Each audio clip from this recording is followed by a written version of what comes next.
Hey, welcome to Bonehead. So, By the way, when did it start letting me know I'm being recorded? I don't know. I just got a big pop up. Oh, you get a pop up? I didn't know. I get a pop up now. I just get the thing that says up on top of the left. Yeah, and that's what I always had. But my students were telling me the other day that when we were in a meeting, it said, "Well, because I always say I'm recording." Why are you recording your students, Dr. Thomas? Because why did it call me an asshole? Because it is from Maximum Overdrive. Yeah. You unfortunately did you buy your computer off Stephen King? I don't actually mean the author. He's using the word processor of the gods. Oh. Look it up for you King folk. So real quick, we don't have a topic for this episode. We only done one or two of these beforehand. Chad, we did one during the pandemic, right? Mm-hmm. Yeah. And then maybe one other we've done this time. Yeah, we did took questions before, so we've taken questions, but and we actually did it in person at your apartment, and that's where James asked me those stupid James Lipton questions. Well, I kind of liked it actually, but why do you hate Chad? Let's start this question off. Why do you hate James Lipton, Chad? I was going to say James Thomas. Did you say ageist? I think those you're ageist. Those questions came from Proust. Actually, I don't think it's Proust. Bernard, blah, blah, blah, blah. I can't say their names. Actually, wouldn't it be great if his name was actually Bernard, blah, blah, blah. That would be. Blah, blah, blah. We were carving his tombstone and we ran out of we couldn't fit the last blah on there. So, we talked about it today and we made a decision in transparency. We'd been working to get someone here for a couple of years. I'm not going to say who he was. This is partially my fault because I should have clearly did a little bit more research, but it was a big get for us. We've decided not to have this person on the show because of some past things that happened. I'm not going to go into it. Some accusations I didn't know about, and we just didn't do it. So and it happened at the 11th hour, and now we're doing a no topic episode. Did I miss anything, gentlemen? That's about sum it up. That covers the bases. Yeah. When we're done, I'm going to tell you a story that somebody I was having a hard time with it, and I texted Jared Greer, and I said, "Can you give me 30 seconds of your time?" And 2 hours later, he called me. Well, he could. You didn't specify when you needed it. That's actually close to what he said, James. That's not far off. Going, you know why? I just saw this. You know why? Because that's what I would tell you. When I could give you the 30 seconds. That's what I would have said too. I mean, yeah, I've said similar things to some of my students. Yeah, I said I'd give you some time. I didn't say I'd do it on my lunch break. Well, he dealt with this a couple of times beforehand, so I just wanted his opinion, and he literally, after laughing for 5 minutes. Oh, I'm assuming at us, not with us. Oh yeah, he was laughing at me. Yeah, he's laughing at me. Yeah, so we decided to do a no topic episode. One of our favorite people, somebody who still owes me a drink in Florida, which is a long story. He was there the same time I was, and he still wouldn't meet me for it. Mr. Curtis Harris, right? Yeah. So Curtis is a long-time listener, and he's an absolute wonder. He's a wonderful guy. We've never met, but he is one of my favorite social media friends. And he still has his canoe. What? I don't know. When Houston flooded, we made a canoe joke back then. Okay. Oh, it's been a while. Jeez, that sounds inappropriate. Yeah, you're the one that made the joke. Maybe we should cancel ourselves. Well, we're getting there. We're getting there. I don't remember. No, so he also has launched a podcast, which everybody should check out. What's the name of it? It is Curtis Harris's podcast. I don't know the name of it either. I'm sure I'm going to get it wrong because I believe when he told me and he said to a group of us that he was going to do it, I believe he said, I think I'll just call it F it, I'm starting a podcast, except not F it. And it's something like that. So please, sorry, Curtis. I really should know, but I'm not picking on. I didn't even know he'd started a podcast. Did you know, Chaz? It's been recent. He's done this recently. I feel like Curtis is just talks to James. That's okay. I understand. Well, what I was going, nice one. Well, I'm also the one that does our Twitter stuff most of the time. Most of the time. Yeah, he's on Twitter a lot more than I am. Yeah. I Yeah, I tend mean, to retweet you retweeting Bonehead. yeah. I mean, and that's honestly, there's times when I'll post something on Bonehead when I'm really tired or when I'm, let's face it, delirious, and I'll forget what I said and I'll read it the next morning and not realize it's Bonehead, and I'll retweet myself, and then I realize that's probably a cry for help. But Yeah, that's just let's not do start anything liking about it. your own likes, your own Yeah, posts there. but anyway, so I reached out to a group of people that have listened to us from the beginning and that I knew would actually respond pretty quickly and said, "Hey, here's the situation, and what would you know what do you all think we should talk about in this no topic episode?" And actually, one of the things that Curtis said he talked about on his podcast, and I didn't realize this, but he actually said, it is almost to the day the anniversary of the premiere of Alien. And Of he was like, Alien or Alien? Alien. Yeah, wasn't it was 2 days ago. Yeah. And so he said, that was something that he brought up on his podcast. And he goes, it's one of those things that people, this is my words, not his. I think if you go back and watch Alien, Yeah. and can divorce it from even the sequel, and I'm not knocking Aliens. Please don't come to my house, kill my family. By the way, my address is I don't know. I was gonna make up an address, but The anyway. whole time you're doing this, I'm trying to think of the star we had on the show that shit on Alien. But what I was back going to that fucking Peter, cat. that would have been Peter David. Oh, Yeah. Peter David, that's who it was. He shit on it. Yeah. Well, but in all fairness, I get that. I mean, Yeah, he's right. I love animals, but at the same, and that's probably the thing. It's one of those. Actually, well, I'll get to that in a second. But the theater's going crazy while she's doing it. Would have been amazing. But the Alien, he was talking about if you separate it from the other ones, it does hold up differently. Like there's not a ton of Alien in Aliens, and you've talked about it before, Joe. It is a haunted house film. It's a haunted house picture in space. Yeah. Yeah. So anyway, that was one of the things that he mentioned as we think about, because there have been, and I'm not knocking Prometheus or Covenant or any of those or any of them, but it is interesting that when you go back and look at just Alien and how it does play different from the other ones. So that was one of the things that he mentioned. Giving a little shout out to Alien here on the anniversary. Well, the genius of Alien and Aliens, other than Alien had Ridley Scott, and is that they're two different kinds. They have the same monster, but they're two totally different kinds of movies. Mm-hmm. James Cameron realized he was not going to be able to make the next best haunted house picture in space, so what he did was send in the Marines and make it an action movie. And it was even more successful than the first Alien. And speaking of which, maybe and again, Curtis gave us this topic, but horror in space always plays different to me because I think it's automatically claustrophobic, right? Well, it kind of has to be, yeah. Yeah, I mean, because that's I and we talked about it before. I love Event Horizon, and I think one of the reasons Event Horizon works to me, and I think it and I'm not claustrophobic, but it's the same reason that is it Insidious where the kid's possessed? Yeah, it's the same reason that works. I mean, what do you do?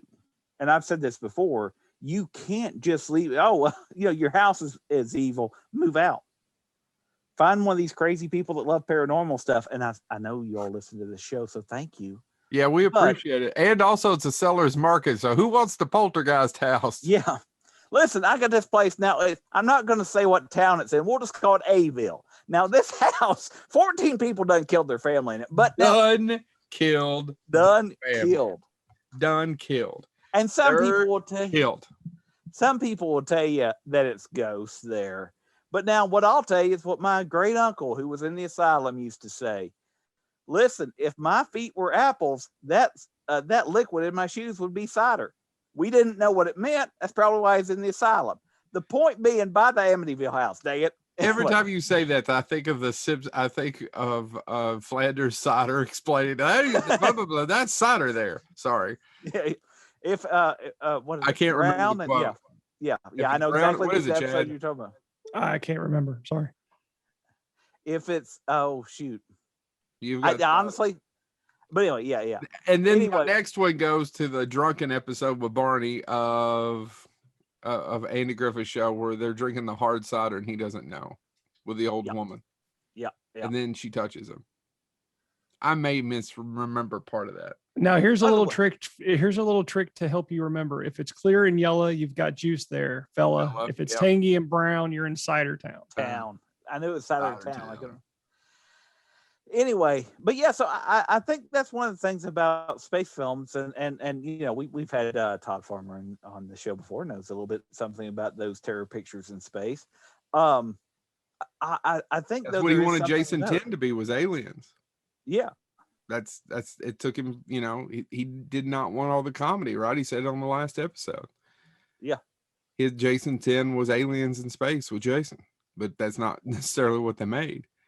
No, but you know, I think the same thing about, like, it's not somebody tried to sell it to me as, oh, if you like Event Horizon, you'll love Pandorum. Pandorum's not in the same. No, that's an interesting flawed picture. That's what I mean. It's got a good cast, and there's parts of it that I can see too far away, right? Like, it's just, oh, okay, I know where it's going. He's got that water bottle that makes me think he's vaping again. Oh, yeah. But anyway, so I don't know what you're talking about. Were there? That's just his regular voice. Yeah, actually, well, you all don't know. When he turned 40, he just started doing that. So since Curtis brought up Alien, the other thing that I was saying about is, obviously there were horror movies in space before Alien, but I think they changed after Alien. Like, you had monster films in space. I mean, you've got the Metalunan in This Island Earth. You've got creatures. What about Alien made the creatures scary? Because I'll be honest, no offense meant to This Island Earth, I do enjoy watching it. It is a classic, but I'm not afraid of the mutant. There's several things. I can answer this question. So, one, Star Wars happened. Yeah. 20th Century Fox needed another space picture. They had, and the script was there. They doubled the budget from what the original budget was to the new budget when they saw what Ridley Scott had storyboarded. They doubled the budget. He talks about that on the Making of documentary. If you ever have the Alien, it's called quadrilogy, but it's not. It's supposed to be a tetralogy. Am I correct? If you actually use the right word. That's actually one of my favorite documentaries, is The Making of Alien and Aliens. And he talks about that. Dan O'Bannon, the movie was almost going to be a Corman picture. If Corman could have signed something or how or another that Friday afternoon, if they'd have signed the check, they never would have made it to Fox by Monday. Right. Yeah. There was just something that couldn't be done. So it was always meant to be that. It's a B movie with an A budget. And Dan O'Bannon had worked on Jodorowsky's Dune, which is another. Somebody help me out. What was the name of that documentary? It's called Jodorowsky's Dune, right? Dune. There's another one. So a lot of those people ended up Giger or Geiger. So H.R. Giger had designed so much of that stuff, and they had the book, the Necronomicon. And Ridley's agreed with much of what Dan O'Bannon had said, and he wanted to direct it. And he's like, "Yeah, I need to concentrate on everything else. This is the creature." Blah blah blah. He's like, "No, you have no idea. We have it here. It's done. This is the hardest thing. This is done. This is the creature." So we've got so much else to do. Ron Cobb, one of the great illustrators, designed all the sets. He took a whack at the creature. It didn't work, but all those sets, all those great. I'm sorry, a lot of happy accidents made Alien, like a lot of great movies. A lot of those people were on Jodorowsky's Dune. Sorry about that. And they just ended up working on that picture. And it was an A budget B movie with, quite frankly, some great theater stars. I mean, I'm pretty sure Sigourney, that's her first movie, right? She's a theater actress. Though. You've got Ian Holm. Great British actor Ian Holm on the stage. Yvette Kodo. Harry Dean Stanton. Right. I mean, by the way, and that's what the entire thing. Do you wonder, because I was sitting there thinking about the cast, like in my head, and I'll never know because they both passed away now. But do you just think, what conversations would you like to imagine happened between Sir Ian Holm and Harry Dean Stanton. Like, wouldn't that be great to know? Yeah, they're both gone. Well, actually, the whole cast is gone except for Sigourney Weaver and Tom Skerritt, right? We haven't lost Tom, have we? Oh yeah, and Tom Skerritt, and that's also the other thing. It's a Hitchcock, right? They killed Tom Skerritt. Yeah. Oh, spoiler alert for anybody who hasn't seen Alien. This probably a show for you. They killed Tom Skerritt midway through. Yeah. Yeah. What's her name? What's the other actress? Veronica Cartwright. Tom Skerritt and Sigourney Weaver are the only three living. But and that's the entire thing. I just, in my mind, I want to imagine that, between takes, just Ian Holm and Harry Dean Stanton having I don't care what it's about. I just think that's great. Well, and to go back, sorry, I didn't mean to interrupt you, but to go back to your original question, I mean, it kind of did change the way space horror was done. I mean, and tell me, somebody correct me if I'm wrong. I'm thinking of horror movies in the 70s that involved space, and there really wasn't any. There was a few, like we had Solaris, we had. But is Solaris a horror film? Not really, but it's still the closest thing we have to it. And then we also had like Dark Star, but that's more of a comedy. And I'm just trying to think, and I can't come up with one that memorable. But yeah, it really did kind of change the way space horror was done, because up until that point, most of it was, they came to Earth, they're on Earth, they're terrorizing us on our own soil. Don't you think that's a budget? Once again, it goes back to the whole Alien it was a B movie with an A budget. You want them to go to Earth because why is it cheaper to shoot on Earth, Chad? We're here. Stick your camera out the window. Well, see, and it had to, I mean, and that's what I'm saying. It had to have been something, and it's probably the budget tied with effects of the time. And it could be the fact that that time in our culture, we were deep into the Cold War, and everything, all the stuff that was happening, it was all about, them coming to us, and who knew, could they come and take us? Well, and they turned that into an alien. And up until Alien, they turned that into space movies. Two things: slow moving, and we'd never had an alien. Well, the reason that script sold and the reason people want to do it is for one scene, and we all know what that is.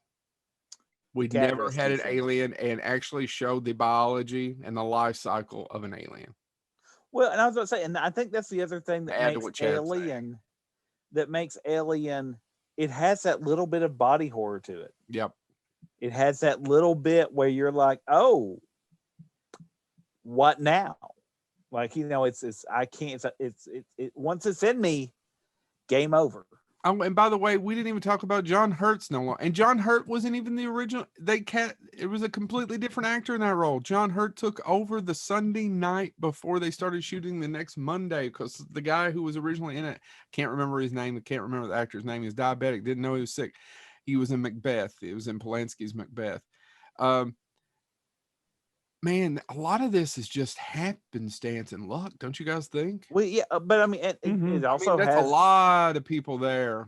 It's got Jerry Goldsmith too. I mean, you know what I mean? It's just you want, so like you said, it's happy accidents, and who would have filmed that differently? And I don't know. Anyway, it's so when Curtis brought it up, I was like, we've talked about Alien before, but I do think it's something we can keep going back to, especially the first one, because it is a weird film in some ways, and it is, like you said, it's Hitchcockian. It's got some body horror to it. It's claustrophobic as hell. Yeah. So and it hits you at all levels. Yeah, I was about to say it is, and I use the term shotgun approach sometimes. Whatever scares you is going to have a little bit of it in it, right? Mm-hmm. If I'm not worried about the alien, I have to worry about, okay, well, if this gets compromised, I suffocate. Well, that sounds a little bit terrifying to me. I do worry about not getting enough oxygen. Okay, you got me. If it was on Earth, I'd move to another town. But again, where do you go? But I haven't watched it in a year or two, and it's one of my Aliens are two of my favorite movies of all time. All time, I love them. And if you've been in the basement, James and Chad both know over there on that wall of my favorite movies, Alien is on that wall, the original theatrical poster. But this is an interesting question that jumps off of that. Why Max Brooks talks about we love comedy, we date comedy, but we marry horror. In no time have you all watched Aliens in the last 10 years and got scared, or Alien. No. No. I watch it for entertainment. Why do we still watch it if it's a horror film and we want to be scared, but it's not scary to us anymore? It's entertaining. Still. And it's got that great cast. But here's got great cast, great story, great acting. I agree with everything you all say. So you bring up an interesting point, Joe, and that, oddly enough, is going to intersect with actually something I'm teaching right now. Don't worry, you won't learn anything. But that's positive. So I'm teaching a class called The American College in Literature, where we're taking novels written about college. Nathaniel Hawthorne wrote the first one, Fanshawe, through now.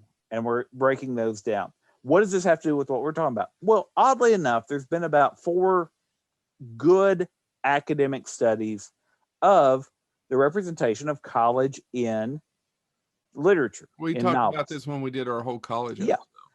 Well, here's what's funny about that. There's 4. 2 of them are written by the same author, Kramer. Seinfeld. No, Kramer. How do you get time off from the cast? John E. Kramer, I believe, is actually his name. But that being said, guess what one of them is? It's not horror. One of them is actually called the Academe in Mystery. I think it's actually in Mystery and Horror. So if there's only 4 books, why can you do one of them solely on how popular Academe, setting a novel at a college where science goes wrong, setting a novel where there's a murder on campus, that is more common than college romance. It's more why is that? And I think it goes back to your question. I think there is something, because I know you're talking horror, but I think mysteries are the same way. I don't read a mystery, and I read quite a bit of mysteries. I've been reading the last few weeks, finally those phonics. Yeah, I finally picked it up. But Nick Meyer was talking when he did our show about name drop. Name drop. You mean when he did our show and nothing came out before? Sorry, let me make one more joke. And then 2 hours before we're going to record, or at 6 hours, we didn't realize Nick Meyer. Blah blah blah blah blah. No, Nick Meyer turns out to actually be a very nice guy. Nick Meyer is an absolute wonderful person, and everyone should read his books and watch his movies. That being said, his new Sherlock Holmes book is coming out, so I picked up all his other ones because I had 2 of them, but I was like, I have missed a couple, so I picked them up. I'm reading those, and you know what I've realized is going back to why can we always go back to this stuff? It's because I don't care who dies, right? I mean, most mystery novels, you don't get to know the dead person. You learn about it as you go, right? It starts with there's a dead flipping body, and this person gets called to deal with it, or this person has to solve it, or whatever. However, the setup runs. So what does that mean? And I think it's the same reason. We know not to get overly attached to John Hurt after we've seen that film one time. Yeah. But, so again, it goes back to, like you said, Max Brooks. Why can we go back to that stuff? Well, and back to what Chad was talking about, entertaining. Alien's just so well acted. And that's another, I say this, I talk about, you've both heard me say this, and people have heard me say this at my work ad nauseum. There's a lot of people answer to me, and I always say, well, I steal Hitchcock's line. If you cast the picture right, I don't have to direct. If I spend a lot of time hiring, I don't have to do as much directing. It's the same thing if you cast that movie correctly, because I know that all those stories are all there. Ridley Scott was not an actor's director at that time. He knew what he wanted. He knew what he wanted to look like, but he would avoid Yaphet Kotto. He would say, oh, Yaphet's down there ready to talk to you. He would walk all the way around so he could miss him. Yep. Now, how do you get that great characterization in that movie and know that the director is avoiding talking to actors? Which actually, it brings up another point, because you mentioned Yaphet Kotto. At one point, Yafet Kodo was almost he was considered. I don't know the backstory on this. I don't know the full story, but Yafet Kodo was almost a potential captain for Star Trek: The Next Generation. If you look at the original call sheets. Oh, really? Yeah, I don't know. I don't know if he would have been Picard or if they would have redone. I don't know the full story, or maybe he was considered for Deep Space Nine. It was one or the other. Yeah, it's vaping. Yeah, Chad. Hopefully, it's cherry flavored weed. Do they make cherry flavored weed? I bet they do. I would imagine pineapple. It's pineapple. You'll do that, but yeah, probably wants the texture of coconut. I like. I love pineapple. Hate coconut. I like pineapple. I gotta agree with the vape king down here below. www.com below here about pineapple is much better than most things. Good pineapple. Well, yeah, most good things are better than most bad things. No, really good pineapple is really good. And there's no such thing as good coconut. I see. Now, I think you just had bad coconut.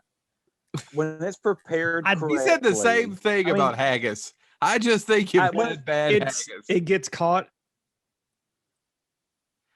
I have a really bad joke. Yeah, no. I have a if you get a well-made chocolate coconut thing, it's great. No. If you get a bad one. Well, let's talk about what's really interesting in the world. Is Aaron Rodgers going to stay with the Packers, or is he going to go? I think he's going. I'm pretty sure I want to see him do. Now, this is how I think you get more people. I think he's setting out for the long haul. He pretty much has said he hates being in Green Bay. He has no desire to play for them, and he's actually gone and talked to other quarterbacks and said, "Hey, if you're worried about if you're going to have playtime because I'm here, you don't have to worry about that." I don't think he would. I willingly sit on the bench and count some money. Hating that last interview, but yeah, I don't think he's staying. What are you going to say? I know I did a 180. I'm sorry. We were talking about coconut, and I was like, football's just as good as coconut. And this is why Aaron Rodgers likes coconut. That's pretty much it. This is the new Sports Center for any of you all that just tuned in. Aaron Rodgers loves coconut, and watermelon. Gross son of a bitch. Green Bay doesn't want him there anymore. They've got a really stringent coconut. Did you say that he really likes watermelon? He likes watermelon, coconut, and he drinks L8. You don't like watermelon? I hate watermelon. Chad. I can take it or leave it. I walking by the store today and I was like, there's watermelons on sale. I'm not going to buy one because I never want it, but I don't hate it. Every blue moon I want some. No, I have no desire to ever eat it with salt. Oh yeah, yes. No, a little salt. Yeah. That was the big thing somebody was asking today. I noticed that was a big thing on my social media. Watermelon with salt or not, and a lot of people. It depends. It did. Yeah. Now, it depends. I don't do that now, but when I was a kid, I did, and I realized why my parents would buy it. This is old timey wisdom. Because they was trying to throw that whole damn thing down your gullet so you'd stop eating them out of the house and home. And they also just couldn't pour the salt down their throats. They had to put on watermelon. Exactly. When my parents raised tobacco, that would be when they would get it on the days we set tobacco or brought tobacco in. And they would salt it because it put electrolytes and salt back into your body. And I literally my parents were smarter than I ever gave them credit for. I mean, they had me, so they made mistakes, but they were smart people. Anyway. They only made mistakes in the bedroom. I'm joking. There was no mistakes made in that bedroom. Not according to all those VHS tapes that they made me watch. Damn. Anyway, his dad slipped on that banana peel, which is what led to James, which is why James likes banana everything. I do enjoy banana coconut. Oh my God, that banana cake at your wedding. Yeah, the lady that made that. I know she was battling cancer the last time I talked to her, so that's. Didn't it fall in the car too? Wasn't there an issue where it fell in the car? That was the wedding cake. That was the actual wedding cake. That's the one Christy put together that night. They had to do away with a tier. Yeah. It was originally a 4-tier, 3. I don't know. It was more tier than we got. There were a lot of tears shed that day. 3 tiers, 2 tiers, and a bucket. Anyway, no. That banana cake. Yeah, it was a good cake. I like banana cakes. Okay. I like, especially if they're made with real banana. Don't give me that banana flavoring stuff. I know the difference. Well, I don't banana know. flavoring doesn't actually taste like banana. It's like bananas, yeah. Yeah. Just like watermelon flavoring doesn't taste like watermelon. No. Well, it no. does if you get the salt watermelon flavor. Yeah, that's why I enjoy the crisp, refreshing taste of watermelon Dew You Zero. don't whatever. know. You don't know. You Major melon. coconut. We are so getting off topic, but did you all hear that they actually are making a watermelon butter out of the watermelon seeds, like peanut butter? Mm-mm. Really? I mean, yeah, it's supposed to be ridiculously expensive. It's like watermelon. $15 a jar. Watermelon is acceptable fruit on keto or keto or however how you say. Yeah, it. yeah, it's because it's mostly water. yeah. And melon. Ugh. Melons. Honeydew, that's my shit. Really? Care I don't like honeydew or any of those either. Actually, I don't think I'm a. By the way, now what's the difference between a cantaloupe and a mushmelon? Somebody told me once, and I didn't care then. Isn't mushmelon slightly sweeter, or is it the other way around? Isn't it a mushmelon when you sit on a watermelon? No, actually, or is a mushmelon and a cantaloupe the same damn thing? I don't know that. Now, when I was a kid, I was always led to believe they were, but then somebody, and I'm not making this up, somebody went, no, they're different, and actually was very passionate about it. I will not go into details about who it is, but I literally had somebody give me a lecture about 2 years ago for about 30 minutes going, I can't believe you don't know the difference. And I'm like, I'm gonna be honest with you, I'm not a big fan of either of them. Mushmelon looks like cantaloupe. I don't know. So if we have any botanists listening, don't tell us, we don't really care. But I think they're too busy trying to beat cancer, James. Well, no, there's got to be one guy out there, or I'm sorry, let me not be saying one individual out there who is like, no, cancer does not intrigue me. I must know more about this. I've got to genetically map the mushmelon versus cantaloupe. Cantaloupe is actually a variety of muskmelon. Muskmelon? Oh my God, muskmelons! It says muskmelon here. Oh my God! Holy cow! No wonder I'm always sexually aroused when I don't like the taste of it, but I want it rubbed on me. Are we still talking about melons? Yes. There's actually, and now that James, I can confirm. Except I don't so much mind the taste of those. Okay. Oh Lord. Oh, never. Good Lord. Okay, this is sending me down a rabbit hole of melons that I don't want. There's a Santa Claus melon. Oh yeah, I've heard about that. Does it sneak down you? Does it know all your private thoughts of whether you've been good or bad? It watches you when you're sleeping. It watches me while I sleep. Well, we told you this is going to be a no topic episode, and that's how we got from alien to mushmelons. Muskmelons. Forgive the shit. Apparently there are mushmelons, but then there are muskmelons. I just can't go down this rabbit hole because I will be here all day. No. By the way, though, you can now all some information. Well, we'll make you this deal though. The first person who somehow raises $500 and donates it to Bonehead Weekly, we will do an hour-long episode where Chad will read verbatim all the melons. For $1,000, Chad will eat coconut for 45 minutes. While he reads all the melons, like literally, spoonful goes in, and he will say, "Yes, you know what? Fuck it. I'll eat coconut. Chad will. What is? You don't like Chad watermelon? Chad will eat watermelon with salt while I eat coconut. Yeah, watermelon, coconut, and strawberries. I just never want a strawberry. How do you not like strawberries? I'll end that episode by doing a stirring rendition of strawberry wine. 17 statutory rape. Anyway. Oh, so another topic that was suggested. Credit to Miranda for this one. Why do you all think? I think there's a private text group that, once again, I'm not a part of. No, you could be a part of. I just send these people messages and say, "Hey, what do y'all think?" But she actually asked, "Why is it that?" So what is scary cats? In other words, so scary cats have been part of. It goes back to witches, familiars, and things like that. I was thinking like Sammy Davis Jr. Like right over there's my cat, and it's Dracula, and he's showed up for the party. I was thinking, I was going like Cab Calloway. Oh my God, I would watch that movie. Wouldn't you like if it was done sort of like Bubba Hotep? Call it Spooky Cats. Yeah, I honestly just Sammy Davis and Drac. back in action. Back in action. Man, I want to see it now. I honestly, and we'll do the entire backstory. It turns out, actually, the way Sammy Davis Jr. didn't die in the auto accident that cost him an eye, it's actually because Dracula turned him into a semi-vampire. He knew he'd have to be on the stage, right? So he's into a Peterbilt. Sorry. That wasn't for anybody other than myself. Well, we couldn't get Mack Truck to sponsor us. No. Anyway, so he's a day walker because he's got to perform still, and Drac knows that. But Drac becomes his manager, and it's about them having to navigate the 70s and the 80s. Oh, it'd be a good picture. But one of the better Star Trek episodes has a cat who turns into somebody. Yeah, that's their spooky Halloween episode. Yeah, well, actually, there's two, right? Because there's in the Gary 7 episode, his assistant is a cat. Who honestly, I can't remember that. It's Roberta Lincoln.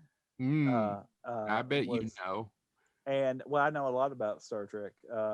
I've watched a few episodes. It brings all the boys to the yard, and they're like, "My Star Trek trivia." And they're like, and then they shove their as I do it. They're like, "My knowledge is better than yours."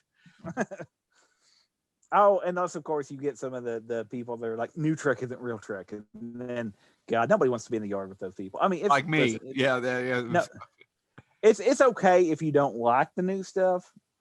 But maybe this is actually a good time. I've gotten to an age in my geekdom where something. Let's say they make another Alien picture. Yeah. Well, that's going to happen. Yeah. Well, no, but I'm saying let's say they make another Alien picture, and all of a sudden the aliens, tap dance. Now that's not for me. Mel Brooks already did it. That's not that's true. That's probably what was in the back of my mind. But fine. I won't. I don't want to discourage people from seeing Spaceballs, and because that is a great scene. Let's say they line dance rhythmically to Copperhead Road, and that's how the new Alien. That's canon.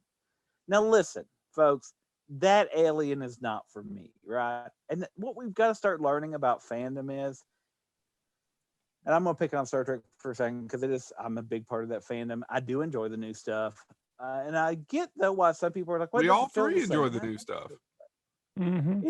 It doesn't feel the same.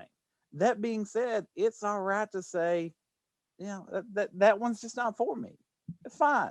I agree. It's the same. And so I'm starting to get to that point in fandom. And Patton Oswalt talks about this in one of his stand-ups because he said, the difference between teenager and 20s compared to 30s and 40s is you learn just not to care. And it's about culture arguments because he said, when I was in my 18 to kind of 28, somebody would be listening to music that I thought sucked, and I'd stop and I'd say, "Oh, you should be listening to this. It's so much better." And then I realized I've never changed anybody's mind. They don't care. They're listening to what they want to listen to. It's not for me. I don't need to get involved. It doesn't matter.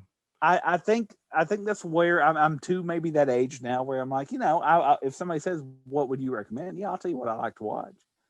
The only caveat I have to what you're saying, and actually I don't disagree with any of it, is there's one. Well, it's not a caveat. The first point is I can't remember who said it, but it was really smart. Is that one of their big gripes is that they wish that fans or the people who go to watch entertainment realized they're not the ones making it and they don't own it and they don't have any ownership of it.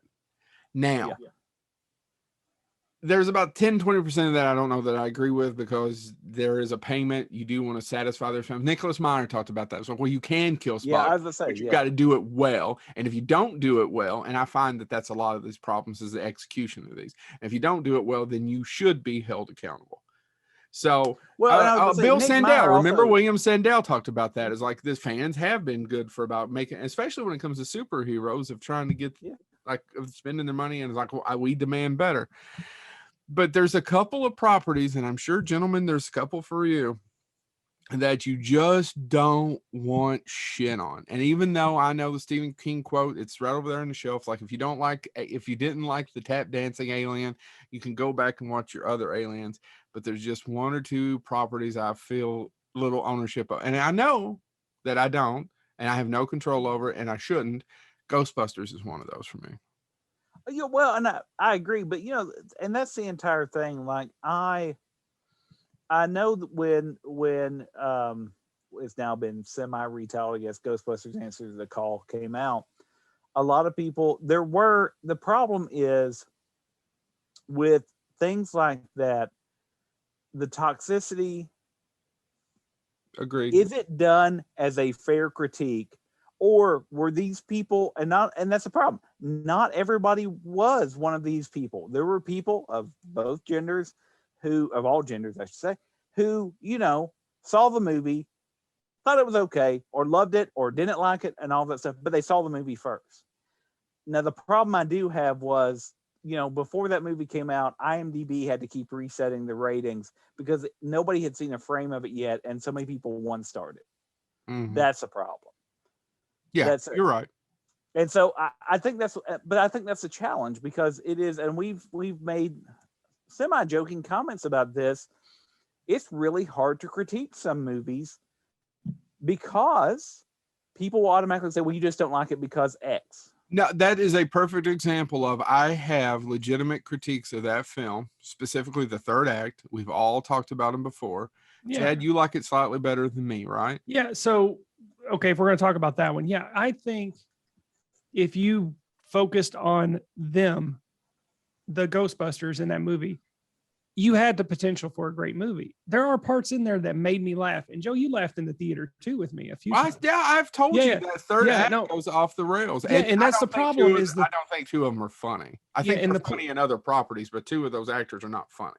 But the big problem, and this is one of those, same thing with the Star Wars, the last three Star Wars, is they went too far of trying to appease the fans. And that whole third act is a direct result of doing that. And that's what ruined that movie for me. I will never say a bad thing about any of those actresses or, the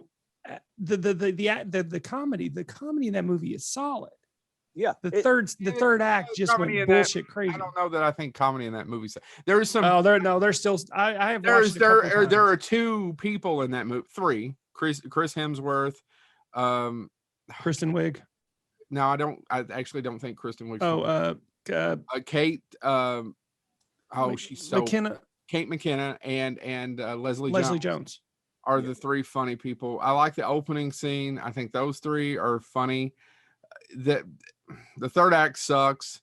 It didn't need to be a remake in any kind of way, shape, or form. There was no reason to do that. It doesn't make any sense. Just make your own movie. Yeah. If Paul Feig had done that, if he'd have just said this exists over here, I'm going to go tell my lady Ghostbuster story over here. Yeah. I really well. And by the way, no matter, but like I just said, I still think that movie's not great. However, I feel no one could care less because it's true about my opinion because I'm a middle-aged man. Well, but I think the other side of that it always gets sidewhacked of, oh, you just don't like what? No, it has nothing to do with that. No, it's the same way, and variations of this theme. And this is quickly becoming an episode where it sounds like we're saying we're attacked white guys. No, we know. No, we're not attacked. I just we know what privileges. And I get it. What does my opinion matter about that? And what I was going to say is I still appreciate that movie, not just as a movie, but what it did in some ways for fandom. And we've been to cons back when those things existed, and how many women did we see? And there were women that did Ghostbusters before, but there were an increase. We talked to that very nice lady at, I forget which con that is, Joe, you may remember, but she had. They've all run together on me unless it's something specific. WonderCon would be the one that I'll never forget of. Oh God, here he comes. Let's leave Joe here. Oh, well, that's a great story. Anyway, but we met the lady and they were raising money for charity, and she had the proton pack. She said her and her father made it, and they made it before the movie came out, and she talked about having to get screen caps early on so she could have it ready for when the movie came out. And I loved that. And so if that movie did nothing else, I think about it because I went and saw it with my daughter and my son, and they liked it. To me, it is much more a comedy, and obviously the original is a comedy too. But there's still those scenes in the first one, and I've mentioned it before. That Winston Ray conversation about, do you believe in God? That is drama that's in a comedy. It's really well done. And I'm not saying it needed that. It didn't. It plays as a straight comedy. I can watch it with my kids. They think it's really hilarious. There's times in the original Ghostbusters where it gets, and Joe, you took your son to see it in a theater, and when he saw it on the big screen, It was 45 minutes. My son has watched that movie countless times. He loves Ghostbusters. Stood up midway at the Kentucky Theater last summer. There were 6 people before anybody starts yelling at me of taking a 3-year-old to the Kentucky Theater during the pandemic. There were 6 people at an 11 a.m. showing. He stood up 45 minutes to it. Goes, I'm too young for this. I love that. Timing could not have been better. But I think that's the entire thing about it, is letting things breathe, letting them be whatever they need to be. But I agree. I mean, there are certain things. I'm a big Star Trek fan, and I'll be honest, I occasionally catch flack for this by other uber nerds like myself, because I'm not mad at the Kelvin universe. There's some people that are still mad about that. Well, you can't recast Captain Kirk. No, they did. Totally. I've seen the movie. It exists. Yeah. Back to Ghostbusters Answer the Call, whatever it's called. I'm sorry. And we need to do a whole Ghostbusters episode. And I want to do that closer to Afterlife coming out.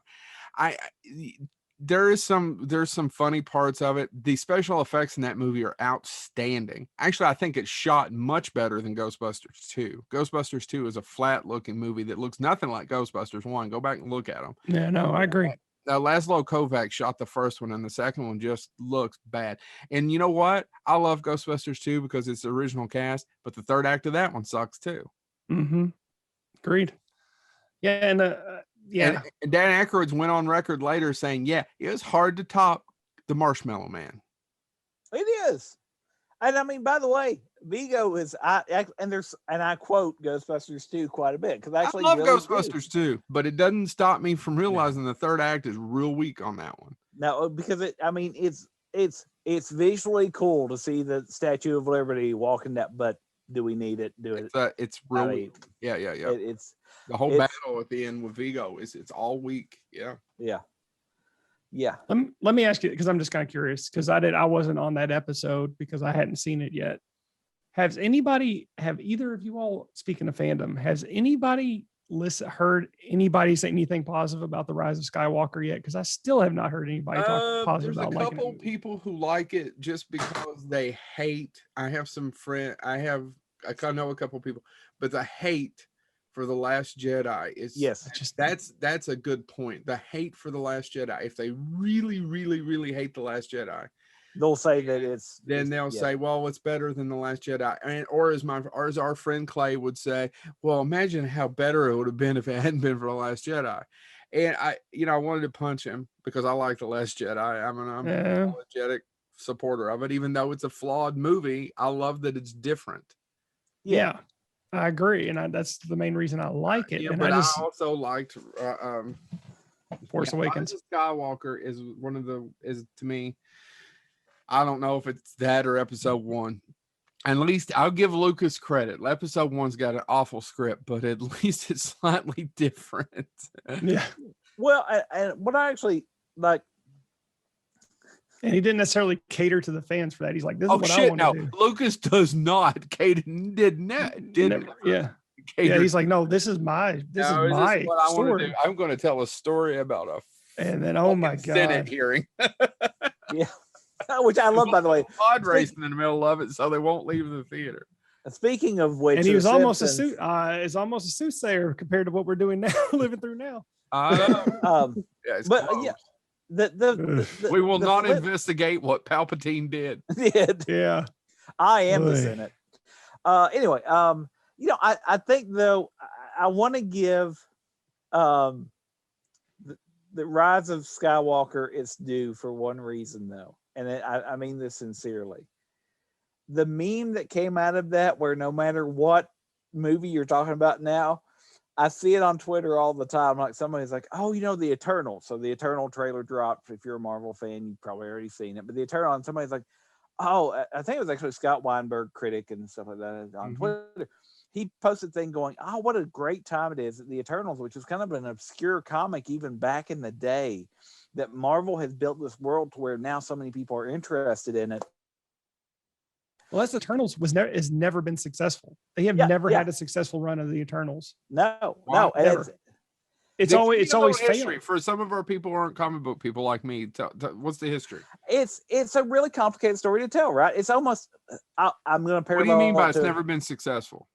Like the comic stories have never lasted. Like I think the longest run of an Eternals comic is 12 issues. Okay. Yeah, because it suffers from, and I'll put it in movie term, it suffers from the same challenges of Highlander. If you have these immortals out there, well, what do they do next?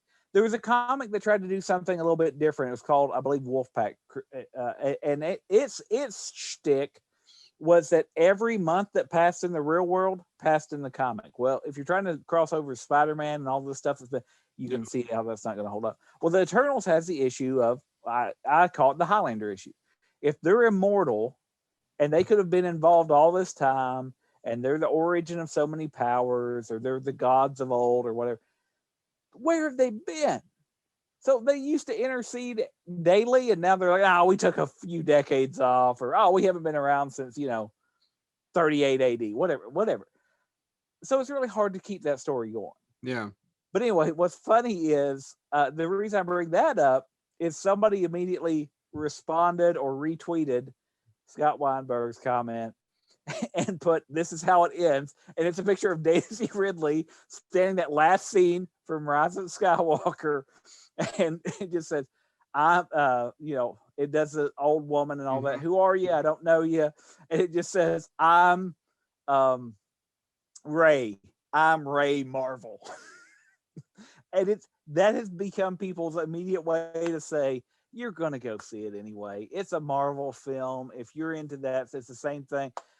It could have honestly ended with Ray saying, I'm Ray. I'm Ray Star Wars, the franchise. And we would have went. We would have went. And I love that. Opening night. I still have my pin for being there. Opening night. Yeah, no, and it's all, it's true. It's all true. So I love, if you hate that movie, it's fine because it still gave something to pop culture. Yeah, it's got. I haven't went back. I tried rewatching it when it dropped. Was it right at the first of the coronavirus? First of lockdown last week? Yeah. They dropped it on Disney Plus for everybody. That's when I watched it. Yeah. Yeah, I tried. I don't even think I finished it because my kid loves Ray. He just thinks she's the bee's knees. Oh, my kids love. By the way, I was wrong. The longest run of Eternals was 19 issues. Okay. So, but it has been canceled quickly. And they've actually killed them all off in 2018 because they just couldn't do anything with the characters. Sorry, just want to get that out there. Correct myself. It's got a great look cast, though. I mean, I am excited by that cast. I haven't watched the trailer yet. There's not much to the trailer. Actually, my favorite. There really isn't much to it. My favorite part of the trailer, Chad, I don't know how you felt about it, but it's a fanboy scene. And what I mean by that is near the end of the trailer, there's actually a scene where one of the Eternals looks to the other because they have been observing all of this. And goes, well, now that Iron Man's dead and Captain America's dead or is retired, who's going to lead the Avengers? And they're Eternals. They could have interceded. And I was like, that's a great line. It's a great line. That was the only part of the trailer that I actually somewhat enjoyed it. For the most part, it was just kind of, there wasn't, it was one of those trailers where you don't learn anything. So no, it was like, oh, here's a film. Which, by the way, that's the kind of trailer I like. Quit making trailers, Hollywood, that tell me the entire movie. I don't need that. Yeah. So no, but I think that's the entire thing. I think that, and we've ended up going off on a side topic again, which is good. Yeah. That's the problem with doing any story about anybody that's immortal, right? Eventually, they got to take their car in for work. They've got, you know what I mean? It's not, every day's not an adventure, folks. Yeah, I haven't watched it. Like I said, you guys you tell me about that. Which leads me to another question for both of you. And I know Chad and I've discussed it. When does everybody get Marveled out? When does everybody get superheroed out? Has to eventually. Yeah, I guess it doesn't. I guess it can. I mean, they do really. They tell quality stories. I'll give them that. The bubble has to burst at some point, and I tell you, Warner Brothers is trying really hard to succeed in popping that bubble. They ain't having much luck from everything I see online. That being fans, something up. Speaking of fandom, everybody please stop. Zack Snyder doesn't. No, he's not the second coming. Everything he's done is sucked. Did you hear today? Oh my God. Did you hear today about his? And I'm out. By the way, I was like, oh, that'll be something different because it's on our list of things that we never need to see remade again. I didn't know that he's doing a King Arthur movie, but did you hear his twist? It's going to be a Western. It's going to be set in the West. Oh, I could not care the least. I'll be honest. He's also turning his failed pitch about a Star Wars movie into a space samurai film. Yep. I mean, in all fairness, how many other people have done that though? When you're talking about Star Wars, I read, and I don't know the full details of it. I'm sure somebody that reads the actual trades variety or whatever could actually answer this better. But Dave Filoni, sorry. Yeah. Who I believe he worked on Rebels and all that stuff, just got a major promotion, and a lot of people overall are saying, creative. I think. Well, he had that. He had that for a while though, right? No, he just got a huge promotion. I think he's overall story or creative, whatever it is. So everything goes through him now instead of, I forget who it went through before, but a lot of people were saying that's what they should have done in the first place. Everything that he has done. Well, a lot of people love him from the Clone Wars. That's where a lot of this comes from. Is he's the guy on when Clone Wars started. Well, he's had a lot of play into the Mandalorian as well. So. Yeah. So I mean, if you go back, he's the Clone Wars dude, and that's where he got his start throughout. So I watched an interview with him. He's an interesting guy. I don't know what's up with the cowboy hat. Mm-hmm. Well, I mean, you know what? It's probably the same thing that would be, in all honesty, if you were in that role and nobody told you what to wear, what would you show up in? I would wear a lot of black. Yeah. I don't know where I'd find a lot of fat guys wear a lot of black. I don't know that anybody would be discombobulated when I walk into the room. It's like, "Hi, fucker's wearing fat." He probably doesn't want to wearing fat. Yeah, I wear fat 24/7, bitches.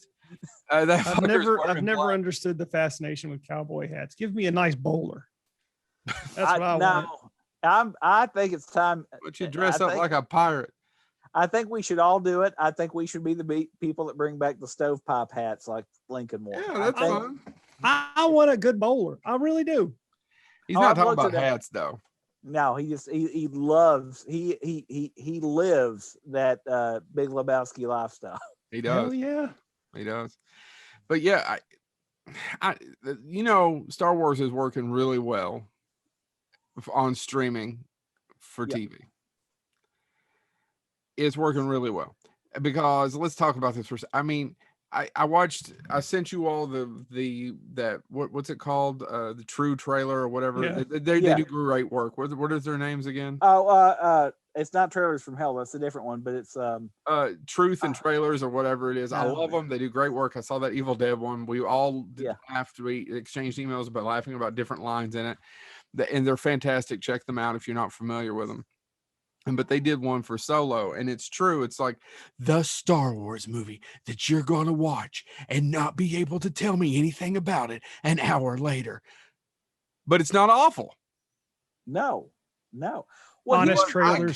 Honest trailers. Thank you. Yeah. Honest trailers. I couldn't remember. And I've watched the first 20 minutes, but I've yet to rewatch Solo. Even though I have it on streaming, it's slotted over there on the Blu-ray with the rest. I did not buy Revenge of the Skywalkers, whatever. Rise of Skywalker. See, I swear to God, I wasn't trying to be a smart ass. I couldn't remember whatever it was Skywalker name. Her name is Rey Star Wars. Anyway, so the other part about that is some of those actors. I don't blame John Boyega for saying this is some bullshit. You couldn't write something better than this for me. Well, and Kelly Tran and that. She just got shit on by so many fucking racists for no reason. No reason whatsoever. Just because they hate the Last Jedi and they hate her. I want the rest of that story. That honestly, I think that's one of my biggest problems with Rise of Skywalker. Honestly, that ending where she adopts his name, I get it. You don't have a name of your own. That's somebody that meant something to you, fine. I mean, I would understand that in reality. If if you had a rough childhood and the only thing that brought you joy was the only thing that brained you in the head. The only thing that brought you joy was Clint Eastwood movies, and you wanted to change your name legally to be I played Strifter. Yeah. I am Stewart. I played Strifter. McClintock. McClintock, yeah. That wasn't a Clint. Shut up. It is in this theater. But, so honestly, that doesn't bother me. But I was like, we got so many things. Like, Pickles. She does all that stuff. That actually seemed, because I rewatched them recently. I did rewatch them all. And honestly, if you hate Rise of Skywalker any better? No. But if you what's the middle one that I'm blanking on now? The Last Jedi. The Last Jedi. If you hate The Last Jedi, I guess fine. Again, I'm not going to be able to change your mind. But that scene between Kelly Tran and John Boyega, where she has lost her sister, and she views him as a traitor, and it plays a little bit as comedy, but there's a story there. Yeah. This is somebody that saw somebody in their family die for a cause and thinks that this person that is being played up as the savior, because he got promoted, he's a former stormtrooper, he's all of this stuff, and he gets to hang out with Princess Leia and all that stuff, and her sister died, and he's scared, so he's gonna leave. That scene is important. We don't see that again. We don't see it in Rise of Skywalker. I think a lot of my conservative friends just hated The Last Jedi because of the politics of it, or what they saw as politics. But to me, and again, I'm a terrible liberal, and I'm a terrible Republican or a conservative, because I don't. Some point you got to take care of people, but also at some point people need to be willing to take care of themselves if they can. That being said, so I'm terrible on both spectrums. That being said, A, it's a movie. B, honestly, the people that got really, really offended by, for instance, now to me, it's actually a weird plot point when they go to the casino planet. It doesn't quite work in the movie, but it seems to be a sticking point for people who are fairly conservative. If that worries you, or if that bothers you that much, I want to know why. Like, why is it that the realization that some people have time for fun and games while other people are just trying to survive? Some people have all the control. That shouldn't. And by the way, the other thing that I really got upset about was I want to know what's up with DJ. Yeah, Benicio del Toro. That's a great character. The fact that we know that DJ stands for don't join. He doesn't want to be part of either side. He sees both of them as corrupt. So we basically got a bunch of characters introduced that never got used. And that's another problem with Rise of Skywalker. I don't know that I completely believe Phasma was killed at the end of that.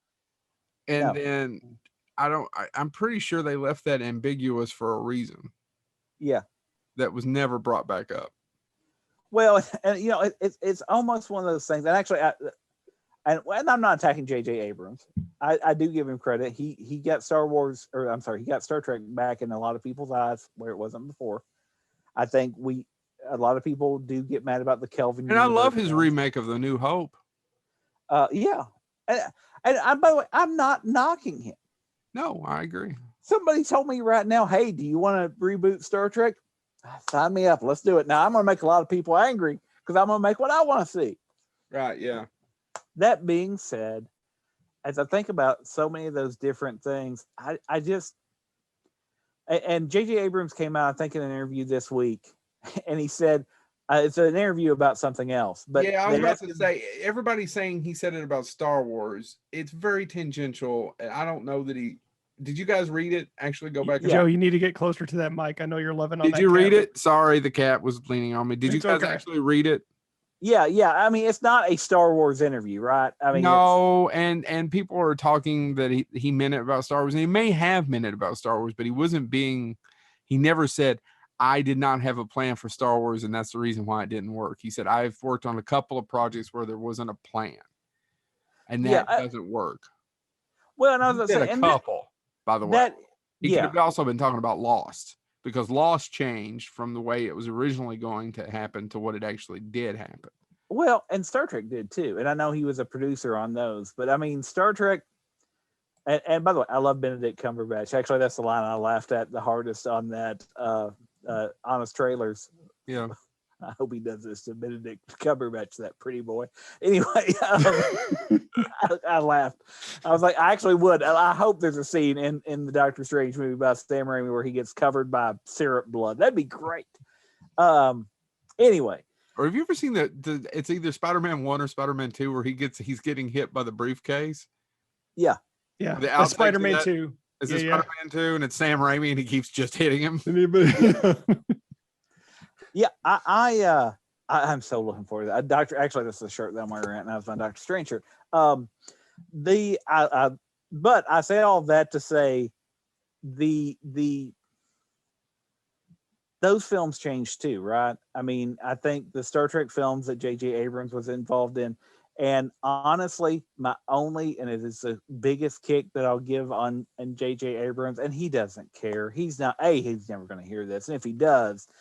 If he calls me up and goes, "You're right, I'm sorry," you'll be able to just. Will you please do the show? Yeah, actually, I'll be like, I only accept apologies on Bonehead Weekly if you talk to us for at least 30 minutes.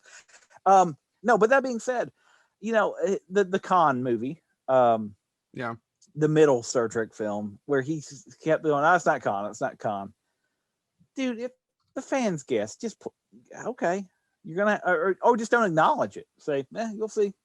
It's fine. I agree. I think you should just not acknowledge it. Just don't lie about it. Yeah. I mean, there's so many different ways you could have handled that. But I mean, you're right. There's so many different things he has been involved in. Could it have been Star Wars? Yeah. Is there a percentage of me that goes, well, he's probably somewhat alluding to Star Wars, but like you said, he said a couple. I would imagine it's Star Trek, Star Wars. I mean, anytime you have that many people and you're dealing with a franchise that you don't think Paramount's checking in on you, you don't think Disney is not sitting there going, "Hey, here's what worked last time. Yep. Don't mess with it." And so, I do. I mean, I don't know. It is. Well, I think we're getting towards, we've been running for about an hour, but I forgot where I was going to go with that. Damn it, James. Well, I guess one thing that we can, and again, kind of a suggestion, and I brought up the cat thing, but we didn't really do much with it. But as we sat here on a no topic episode, and you kind of alluded to what led to that. Well, I gave as much information as I'm going to. Oh, no. And I agree. I think actually I was more willing. Yeah. I mean, I was, I don't, there's too many complications. There's no complications. We discussed it. And then, that being said, one of the things that came up as kind of a conversation when I was sharing, what questions will you all have? What can we do for a show? What is something that is very, very real that we encounter in our reality, such as, what we dealt with here and everything else, that never gets any mention in film. Like, it's, for example, this is something that I always think about. I'm a big fan of Superman comics. I read Superman comics when I was a kid. It's actually one of the DC comics I kept up. My brother loved Batman, so out of sibling rivalry, I read Superman. Batman's an interesting character. More interesting character. Superman, though, represents all of it. Yeah, anyway, that being said, Superman doesn't deal with a lot of issues that aren't super powered, right? I mean, one of the things that I always thought, like mundane, like Spider-Man sometimes has to deal with the mundane, the life. Yeah, well, and high school and whatnot. Not only that, but it's one of the things that I was thinking about. I always thought and it's been done a couple times since then. But when I was in high school and middle school reading these comics, I was like, Superman never deals with sexual assault. Like, that's the dude that could stop it, right? I mean, he can hear you scream for help. He can do all this stuff. And there's, like I said, there has since been a couple stories that dealt with it or dealt with, alternate realities and all of that. That being said, I always stopped and thought, isn't that weird that, we have all these statistics, and if you work in higher ed, we hear these statistics all the time about how many, one out of, in some cases, 4, things like that. And I always thought, isn't that odd that the person that most people think about, I mean, even the Simpsons do it, right? Save me, Superman. I'm going to pray to the one man upstairs that can help me. Save me, Superman. All of that stuff. But we never see them deal with, and Batman has done it more than, why is it that those type of characters, and I think it's maybe more relevant. I don't know if you all have watched Invincible yet. Or even The Boys. Why do we never see the people who have the real power never really do anything about, right? Well, not just, but I'm talking about, murder, Bernie Madoff, molestation, Ponzi schemes. Do you want me to go down the list? Yeah, that's what I'm saying. Drug deals. I mean, well, it depends on the drugs, but yeah, I give it a good one. Drive-by shootings. I mean, shootings. Because that's actually one of the things I loved about Resurrection Man. Resurrection Man, the first time he realizes he has power, why does he do it? He sees 2 kids about ready to get shot in a drive-by shooting, and he wishes he could help them. And now that's when he realizes he can fly. He has no memory of anything. But later on, he has a great crossover with the Justice League where he says these people don't care. They don't care about the people on the street. They don't care that these buildings are falling around people while they punch the bad guy. And I always, and I felt that way before I read that, but I think that's why Resurrection Man won a place in my heart, because as I watched this, I was like, yeah, it's cool in comics when Superman punches Lobo through a building. And Lobo, Sheriff Lobo. Sheriff Lobo. That's right, Chad. Oh, Chad, sorry. That's right, Joe. Sheriff Lobo is well known in DC Comics. It's the exact same character. Nothing changed. Don't tell him, Chad. Let him have this. It's all I've got. Well, I mean, and the thing is with DC, that is a big thing with DC, is they really don't handle that. They view the superheroes on another level. I mean, there are issues where stuff like that happened. I don't know how far you want me to go into this, but I could. But Marvel's handled that really well. There was an issue of the new Avengers, and this is one of the reasons why Luke Cage has become one of my favorite heroes of all time in terms of comic book characters. You have Captain America, you have Iron Man, you have Spider-Man, you have Wolverine, all on one team, and they're fighting these huge battles. And Luke Cage brings them all together, and he goes, I'm going to join this team under one condition.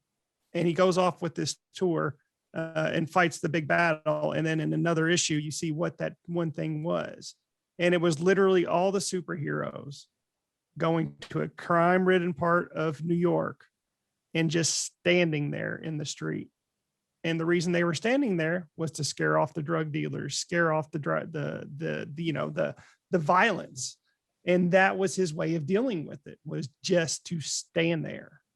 And that would prevent it from happening. And any of these comic book heroes could do that at any point in time. Superman could easily fly over an area and say, yeah, this isn't happening. And everybody would go about their merry way. But, at the same time, you have to think of it as, it's hard to talk about current issues in the form of superheroes. Marvel does it really well. I will say that. And DC, but they guise it as something else. Yeah, DC has tried, because there was, and I can remember there was a big pushback against the storyline. It's been a couple years ago, but Superman's powers were fading, or they weren't as strong as they were, and all that stuff. It was one of those storylines, which is when been done over and over again. Yeah. Well, it's one of the only ways to make Superman vulnerable, right? You have to say that his powers are weakening or something.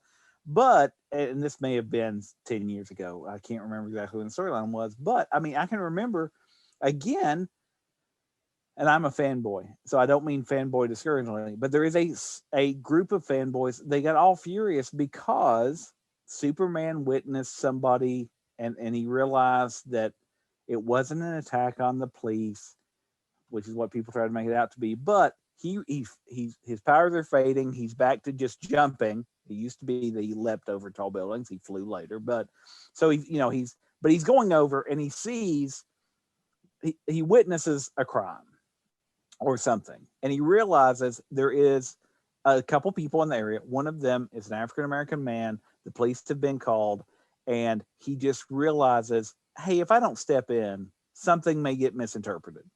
And since I witnessed it, I'll be there. And so the scene that made a lot of people mad, Superman lands between the police and the innocent guy who is African American.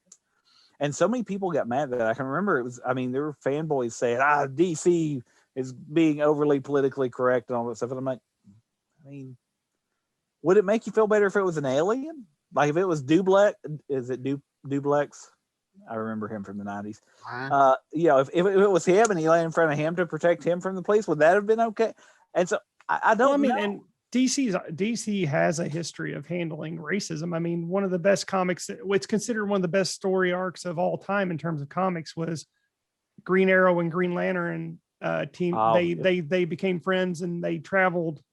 It was a road comic where they just traveled, and then there was one scene where it involved an African American getting beat up, and Oliver Queen called Green Lantern out, and that's when Green Lantern realized, holy crap, I'm a racist. Yeah, I remember. I think I remember that panel because it's been reprinted several times because it's the beat up older African American guy, beat up and bloody beyond. And he says, "You're a hero. Yeah. You're a hero for this group. You're a hero for aliens. You're a hero. Where's our hero?" Yeah, and it's a powerful scene. I mean, what is that? Probably I think that's Denny O'Neil too. Yeah, 30 years old now, or 20, at least 20. Still relevant. I saw that reprinted. I'll be honest, that's probably within the last 6 weeks. I saw it online and I was like, God, that still plays. It still plays so well that, we have these heroes that are, in theory, and again, I like what Invincible does. I was familiar with the comic, though I hadn't read them all. But yeah, I don't know. I think that's one of the things that I didn't know. Joe, as someone that doesn't read a ton of comic books and didn't grow up on comic books, I think you do watch The Boys. I've watched all The Boys. Yeah, I haven't watched Invincible, but I've watched all the. I love The Boys. So I just like saying that sentence. It's love The Boys. You going, sir? Now can you say it as just ask the question. No, I mean, not as well. I don't know. Do you ever, as you watch that stuff, do you ever think, as somebody that didn't grow up on it, well, where are these people when X? All the time. Yeah, that's probably the reason why I like The Boys so much. Although there's other movies and shows that have dealt with it beforehand. I'm sorry, I'm blanking right now. Before The Boys, you guys would do a better job than I would have. But I mean, yeah, it's kind of all bullshit.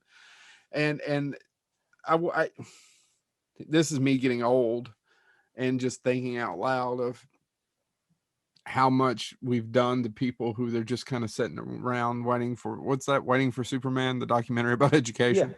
Yeah, about education. How many of us are actually sitting around waiting for some fucking superhero to show up and solve our problems when there's nobody going to show up and solve any of your problems?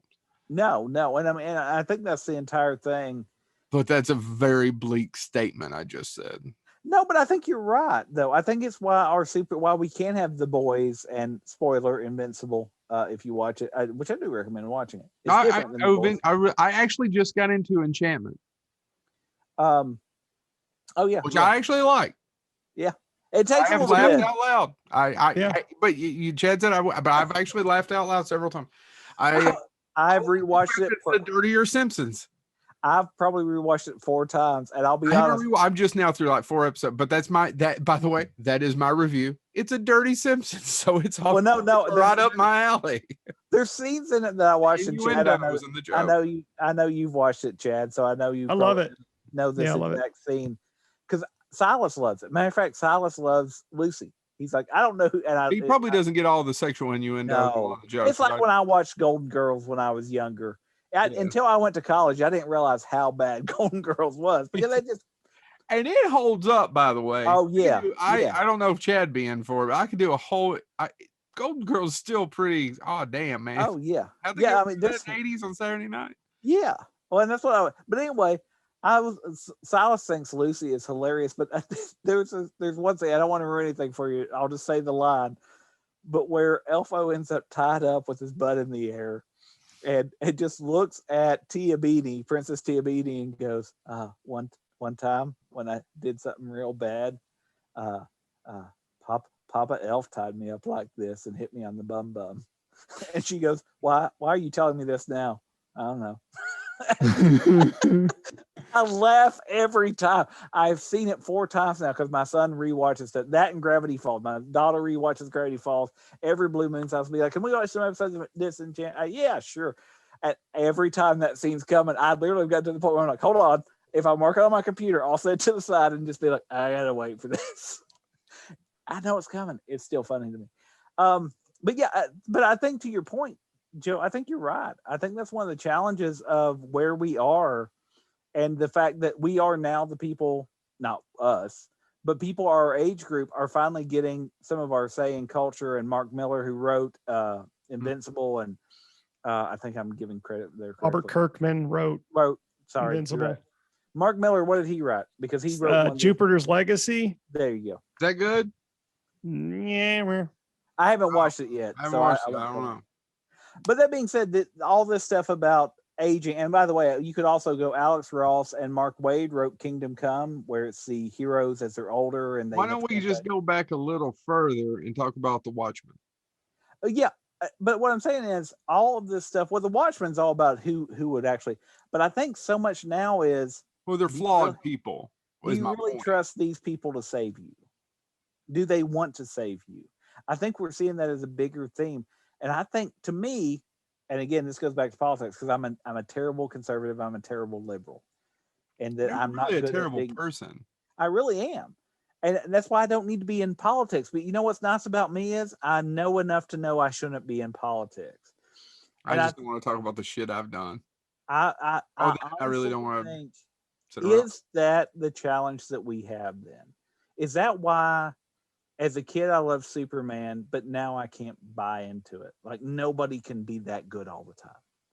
And I definitely do not believe anybody that's good is ever going to run for public office, right? If I try to take Superman and put him in reality, he would not be a politician. Well, now we're getting completely off topic again, but what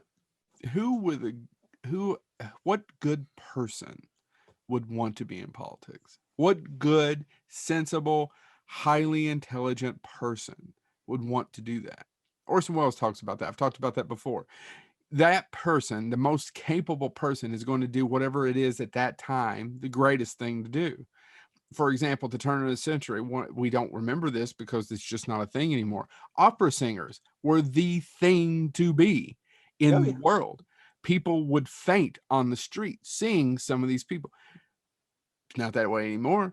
Don't know that it's movie stars. Maybe pop stars. I don't know. What is the greatest thing to be? And that's what whomever that person would be, not the president. And do we know what that is? Or no, I can't tell you what that is. I don't know. Have we changed so much the way we work culturally? So we go back in time, and I guarantee we'll tear them down. I'd say go back in time to the turn of the century, like you said. Well, opera singers, those were performers. Yeah. They usually recorded, because you recorded opera. It was, I mean, you would play music at a dive honky tonk, but that wasn't what was recorded. You recorded the cultural stuff, right? Early turn of the century time period. That being said, does that exist now? Or do we have so many options that it doesn't have to? Like, I like some obscure bands. You don't have to like them, because guess what? They just upload their music online now. Yeah. I pay 99 cents a song. They get their money directly. We don't have to have the system anymore. And that also causes complication, because that means that they're not vetted either, right? I don't know their backstory. I just know, hey, I like this song. I'll pay $1 for it. Yeah. That is. And so, do we have too many options? He said, as he thinks about, do I want to have HBO Max? Because I'm starting to think I want HBO Max. Well, I'm going to have to add it now. The damn new Evil Dead film's coming there. I know. Well, that's what I was literally sitting there going, I got Disney Plus. I got Disney Plus. I got Hulu. I got Netflix. I'm right now. I paused Paramount Plus because I need new Star Trek material, but I've got it lined up. As soon as they premiere something, that goes back active again. Shit! I wish I could pause it. If it wasn't for the damn Paw Patrol. Oh man, yeah. Well, you got different issues. Oh, the Nickelodeon sitcoms. Oh, by the way, I know this is. I know we've got to wrap this up. Prefer the Paw Patrol over that one. I know we've got to wrap this up. You were correct on that. But can I say something that I got my like son? No one else. My son gave his first fanboy critique today. Oh, good. And I didn't know because I didn't know. I haven't read what he read. But on Nickelodeon, I think you can watch it on Netflix, but I'm sure it's also because it's a Nickelodeon. I'm sure it's also on Paramount Plus. Depends on the seasons.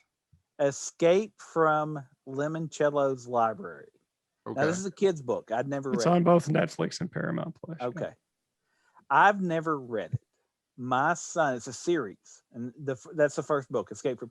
And from my understanding, it's a little bit, basically, he's an eccentric genius, game maker, brain teaser guy, and he picks 12-year-olds to see if they can survive in this library that he built. And so it's this weird kind of, it's an action, but it's also a mystery. And are you going to make it out? My son loves that book. He was all excited. He goes, can we watch it tonight as a family? I said, well, yeah, sure. I don't care. I don't know the book, but I'll watch it. We're watching it. We're literally 20 minutes into it. I kid you not. Now, those of you that my son's never been on the air or anything, he is 9. But honestly, I could have pictured him at 25 doing this. He literally threw his hands up in the air and was like, did they bother reading the book? And I said, son, I haven't read the book. Is this really different? And he goes, Dad, what did I just say? And I said, well, what's different about it? And my wife, who did read the book because she wants to know what he's reading. And I read Dragons with my daughter, Wings of Fire. She reads Limoncello with him. And she goes, yeah, no, they've changed a lot. Like Limoncello, Mr. Limoncello is like in the movie, he's kind of happy-go-lucky, silly. He's very, he's a brain teaser guy. And she goes, and the way they've set up the library, that's nothing like it is in the book. And literally my daughter watched it. She's read the book too. And she goes, well, it's just a different thing. It's not really like the book. And literally by the end, Silas just kept sitting there going, well, that sucked. That sucked. Oh, did that suck? It did. And I was like, oh, son, let me tell you a story. When you hear people say the book is better than the movie, I'm going to be honest with you. Not 100% of the time is that true, but a good standing 90%. Yeah, 90-some%. That's accurate. Yeah, but he was mad. Like he was like, I was like, well, maybe if they do a sequel, I hope they don't. I hope they don't adapt any. Discovers so many other things. I know. He was like, I hope they don't adapt the other books. They didn't adapt the first one, right? What makes it? I literally was like, oh God, he is a fanboy. I've raised my own. Good job, James. Yeah, and what's funny is person who's going to be competition for us on social media. Bitch, I would say 20 years from now, when he has a podcast and he goes, my dad had a podcast, but he didn't take any stands. And I'll only be mad when he somehow becomes a billionaire doing it. Yeah. That's when you get pissed. All right, guys. Anything else before we go? It's a little over an hour. Yeah, well, evidently, if you're a fan of Limoncello on Nickelodeon and would like to tell my son why you think it's better than the book, please post that on Twitter and let me know, because I want to see his reaction. All right. This has been Bonehead Weekly. Sorry we didn't have a guest. I blame the authorities. That's terrible.